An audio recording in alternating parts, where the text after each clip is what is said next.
Hello, this is Krishna Mukherjee from CISO, and I'm here at the 7th edition of CISO Decrypt. Joining me is Shivanath from Star Health and Allied Insurance. Thank you, Shivanath, for joining us.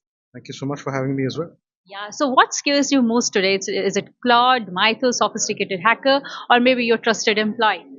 I think it's a combination of all of this, right? I mean, on one side, we have businesses requiring to innovate, with AI as their frontier. And on this side, we have all the risks that we are already dealing with, whether it's external insider threats, and now AI has just compounded that problem by and large. Right? So we are in the cusp of a transformation that we need also in the cybersecurity, philosophy or an ideology that organizations have to live with. No longer are the days where you would have vulnerabilities being discovered and you would have the time to actually create the hot fixes and patches for it, and the time for enterprises to patch their systems, to become defensible against these threats. Right. The whole frontier AI reality that we are seeing today is where that time window between a discovery to an exploit has actually reduced from earlier weeks to now less than few hours. And that brings a whole new reality check for enterprises like ourselves, where we now have to assume that we are always under breach. We already have to be prepared in terms of eventualities of a compromise or a breach that could happen. More importantly, fast track our ability to keep our systems defensive, through avenues like virtual patching and reducing our blast radius and ensuring that we have due microsegmentation, created within our ecosystems, and also alluding to, emergency patching as a standard business as usual process today. So I think it's definitely changing the dynamics with which CISOs should look at how their crisis management for frontier AI risk realization should work. So you mean to say the traditional mindset will not work? It's like we have to expedite the processes, and of course, there a huge change in mindset is very much required.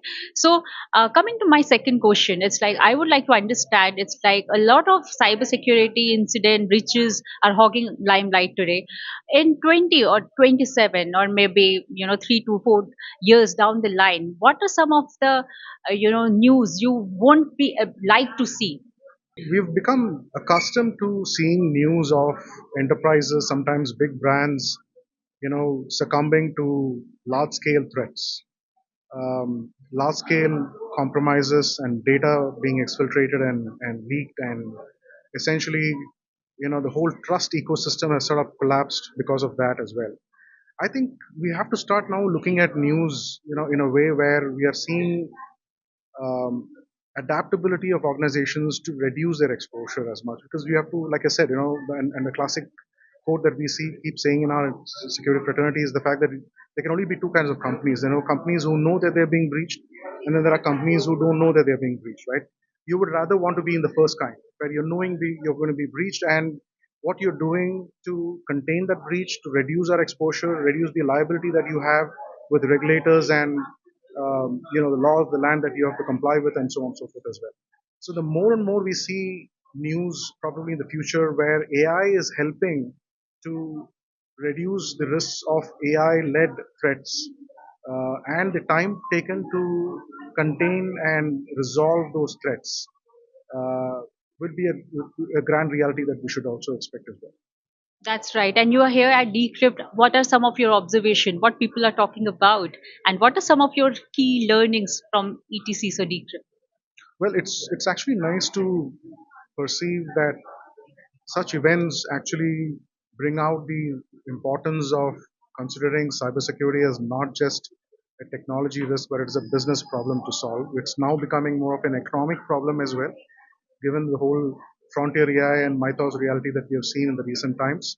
We're seeing, state infrastructure and consortiums and regulators coming together to release, advisories and directions for companies and regulated entities to sort of be prepared or get prepared to face eventualities as they come. So it's a hard reality check. At the same time, it's nice to see the cohorts and the convergence of the right minds to solve the common problem that we are all dealing with today.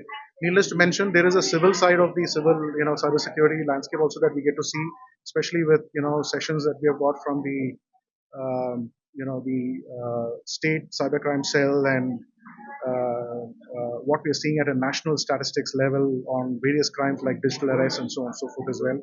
So consumerism of cybersecurity is also very important. We need to start imbibing, the good practices, not just within enterprises and the four walls of it, but also at a personal level, within your communities, within your circles of influence, if you will, that you have to drive it for as well. So CISOs are becoming catalysts for those changes as well, which is great to see as part of these consortiums.